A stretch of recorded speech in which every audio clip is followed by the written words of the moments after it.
तो भैया अगर अपर कास्ट के लोग प्रोफेसर रहते हुए राजनीति कर सकते हैं तो लक्ष्मण यादव प्रोफेसर रहते हुए कोई आंदोलन, कोई मूवमेंट क्यों नहीं चला सकते हैं? ये सवाल कॉलेज प्रशासन से है। और यही सवाल पिछड़ों के कथित तौर पर उन नेताओं से भी है जो बात तो पिछड़ों की करते हैं, वोट तो पिछड़ों से मांगते हैं, लेकिन इन्हीं पिछड़ों के अधिकार का जब हनन होता है तो वो चुप्पी साध लेते हैं, वो किनारे खड़े हो जाते हैं और तमाशा देखते हैं। उन नेताओं से सीधा सीधा मेरा ये सवाल है कि प्रोफेसर लक्ष्मण यादव को आखिर किस आधार पर यूनिवर्सिटी प्रशासन ने बाहर का रास्ता दिखाया? ये कौन पूछेगा, कैसे पूछेगा और किससे पूछेगा? ये सवाल है। लेकिन प्रशासन ने कारण ये दिया है कि वो एडहॉक पर थे, उनकी जगह परमानेंट नियुक्ति कर दी गई है। तो उसकी तो लड़ाई हम लोग लड़ ही रहे हैं। पहली बात कि परमानेंट नियुक्ति हुई है, ये भी जांच का विषय है। परमानेंट नियुक्ति तो इस सरकार में पिछले कई वर्षों से हो ही नहीं रही है। हजारों स्थान रिक्त पड़े हैं, चाहे वो यूनिवर्सिटी हो, चाहे वो अस्पताल हो, चाहे वो माध्यमिक शिक्षा का मामला हो, सेकेंडरी में भी, प्राइमरी में भी और यूनिवर्सिटियों में भी रिक्त स्थान पड़े हैं और आप ठेका के आधार पर बहाली कर रहे हैं और जब मन में आएगा निकाल देंगे। ये भी कहीं से उचित नहीं है और भारतीय संविधान के अनुसार मैं समझता हूँ सुप्रीम कोर्ट को इसमें हस्तक्षेप करना चाहिए था कि ये क्या तमाशा है भाई कि नौकरियों को ख़त्म करके आप एडहॉक सिस्टम करके आप कभी इधर कॉन्ट्रैक्ट से उठाते हैं, प्रोफेसर ठेके पर, मास्टर ठेके पर, डॉक्टर ठेके पर, टीचर ठेके पर, सब कुछ ठेके पे। तो फिर क्या सरकार भी ठेके पे चलेगी क्या? क्या अप्रत्यक्ष रूप से ईस्ट इंडिया कंपनी को वापस भारत में स्थापित करने का प्रोग्राम चल रहा है क्या? जहां राष्ट्रवाद की बात हो रही है वहां राष्ट्रीयकरण की ओर आप नहीं बढ़ रहे हैं। बात राष्ट्रवाद की कर रहे हैं और बढ़ रहे हैं निजीकरण की ओर। बात राष्ट्रवाद की कर रहे हैं और सारी चीज़ें ठेके पर चला रहे हैं। तो ये ठेका का मतलब है फेंका। देश को विकास की ओर ले जाने के लिए ठेका प्रथा का ख़त्म होना निहायत ही ज़रूरी है। और लक्ष्मण यादव जी, आपको कहीं से घबराने उबराने की ज़रूरत नहीं है। यूनिवर्सिटी जितना सैलरी आपको देती थी आपके चाहने वाले उसका दोगुना देंगे। लेकिन ये लड़ाई केवल लक्ष्मण यादव की नहीं है, ये लड़ाई पूरे देश के उन तमाम ओबीसी, दलित, महादलित, आदिवासी और हाशिए पर खड़े उन तमाम अल्पसंख्यकों की है जिनके साथ ये घटना लगातार किसी न किसी बहाने से घट रही। जैसे डॉक्टर रितु के साथ हुआ, वहाँ भी वही मामला है, वो भी एडहॉक पर थी, वहाँ भी यही बहाने बनाए जा रहे हैं। तो बहाने तो इनके पास अनेकों हैं। क्या इनके साथ और दूसरे जो प्रोफेसर गए थे वो भी ठेके पर गए थे? तो क्या उनको भी हटा दिया गया? ये भी विषय जांच का है कि सिर्फ इनको ही टारगेट किया गया, निशाना बनाया गया, ये भी एक विषय है। बहरहाल इन तमाम विषयों पर मैं स्वयं लक्ष्मण यादव जी से अभी मिलने वाला हूं। चूँकि मैंने आपको बताया 3 दिन से मैं बीमार भी हूँ। यादव ने 14 साल पढ़ाया है जाकर हुसैन कॉलेज में, 14 साल हो गए। यही सवाल है लक्ष्मण यादव जी। पिछले 3 वर्षों से हम लोग सड़क पर लड़ रहे हैं।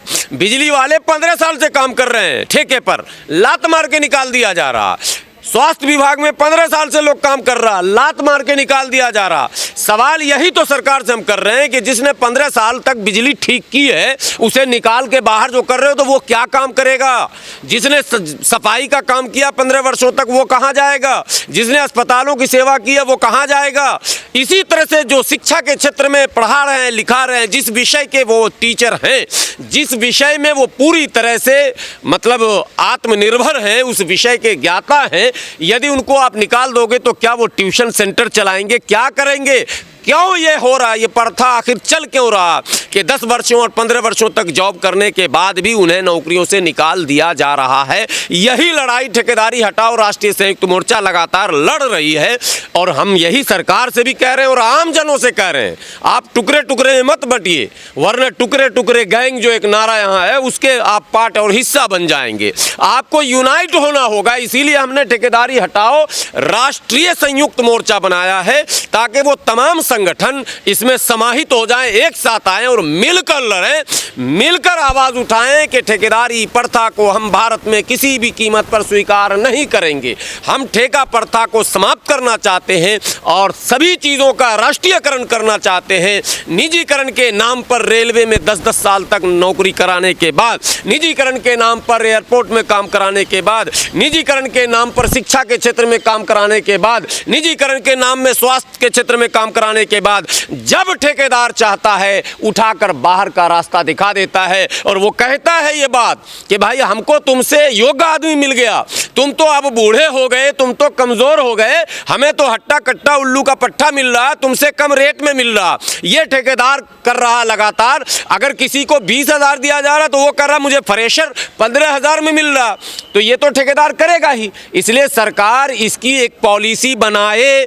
अगर वो निजीकरण भी करती है तो हमारा मांग है कि निजीकरण, निजी क्षेत्रों में भी पहले तो आरक्षण की व्यवस्था हो, फिर ये सुनिश्चित हो कि वो विभाग में काम करने वाला जीवन भर, जब तक उसके रिटायर का समय नहीं आएगा, उसके नौकरी, उसके जीवन की गारंटी हो, उसके बच्चे के भविष्य की गारंटी हो। ये लड़ाई है। लक्ष्मण यादव जैसे कई अनेकों ऐसे प्रोफेसर, लेक्चरर और टीचर हैं जिनके जीवन की कोई गारंटी नहीं है, उनको सड़क पर लाकर छोड़ दिया जाता। लक्ष्मण यादव तो सोशल एक्टिविस्ट हैं, लक्ष्मण यादव जी को तो पूरा भारत जानता, लेकिन ऐसे भी लोग हैं गुमनाम जिन्हें कोई नहीं जानता। उनका क्या होगा? उनकी लड़ाई कौन लड़ेगा? उनकी आवाज़ को कौन उठाएगा? ये मैं लक्ष्मण यादव जी से कह रहा हूँ कि अब आपको अवसर मिला है, आप इस माहौल मूवमेंट को आगे बढ़ाइए, नेतृत्व कीजिए, आगे आइए और ऐसी व्यवस्था को बदलने में पूरी ताकत और पूरे ऊर्जा के साथ आप भी लगिए, ताकि जिस अत्याचार, अन्याय के शिकार आप हुए हैं, दूसरे वो गुमनाम लोग जो हुए हैं, उनको भी न्याय मिल सके। ये बिल्कुल कटु सच है। लक्ष्मण यादव को पूरा देश जानता, पूरी दुनिया सुनती है, लेकिन हजारों ऐसे प्रोफेसर हैं जो गुम हैं, जिन्हें कोई नहीं जानता। हजारों ऐसे टीचर हैं जिन्हें कोई नहीं जानता। हजारों ऐसे बेरोजगार सड़क पर घूम रहे हैं जिसे कोई नहीं जानता। आप बताइए उनका क्या होगा? उनकी आवाज़ कौन उठाएगा? इसीलिए ठेकेदारी हटाओ राष्ट्रीय संयुक्त मोर्चा के बैनर तले लगातार हम लोग संघर्ष कर रहे हैं कि भाई ऐसे बेजुबान को जुबान देना, ऐसे कमज़ोरों की आवाज़ उठाना और जिन पर अत्याचार और जुल्म हुआ है उसके खिलाफ लड़ाई लड़ने का काम ठेकेदारी हटाओ राष्ट्रीय संयुक्त मोर्चा निरंतर करती रहेगी। कि ऐसे तमाम प्रोफेसर्स जो बहुजन मूवमेंट से जुड़े हैं या समाजवादी मूवमेंट से जुड़े हुए हैं, जो समाजवाद की बात करते हैं, उन सबों को इस समय सचेत सावधान होकर एक जगह आ जाना चाहिए, क्योंकि ये सिलसिला अगर चल गया तो फिर चल ही जाएगा। एक तो ऐसे ही ओबीसी और एससी के प्रोफेसर्स ढूंढते न मिल रहे हैं। कहा जाता है 27% आरक्षण जो है पिछड़ों को है, लेकिन 27% तो मुझे लगता है बहुत दूर की बात है। दिल्ली यूनिवर्सिटी हो या जेएनयू हो, इंद्रप्रस्थ हो या दूसरे यूनिवर्सिटी हो, जामिया हो, मुझे कहीं 27 तो बहुत दूर की बात है, 10-15 भी नज़र नहीं आते हैं ओबीसी के लोग। एससी का कहा जाता 15% आरक्षण है, मुझे एससी के भी प्रोफेसर कहीं दिख नहीं पा रहे हैं।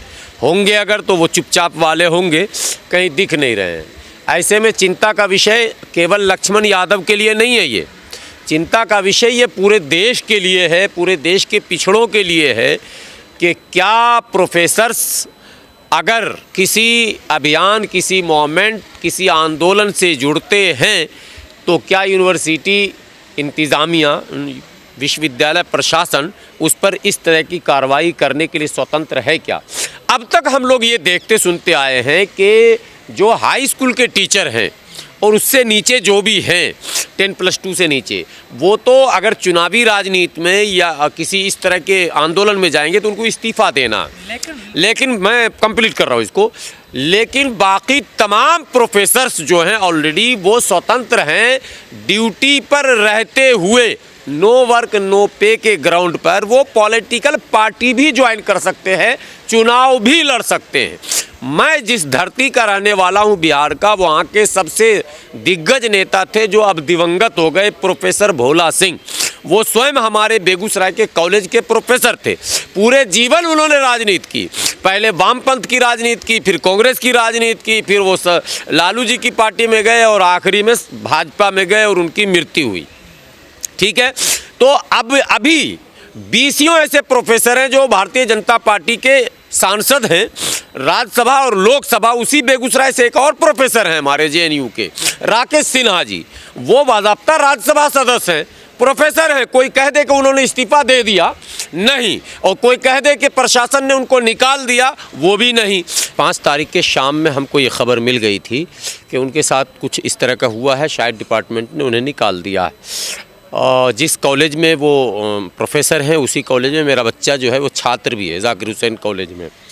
फिर मैंने अपने बच्चे से पूछा तो उसने कहा चूँकि मैं पहली बार कॉलेज गया हूँ अभी तो इसी साल, अब मुझे पता चला कि हाँ लक्ष्मण जी हमारे यहाँ हैं और कुछ संगठन छात्रों के जो है वो अंदर कैंपस में धरना प्रदर्शन कर रहे थे।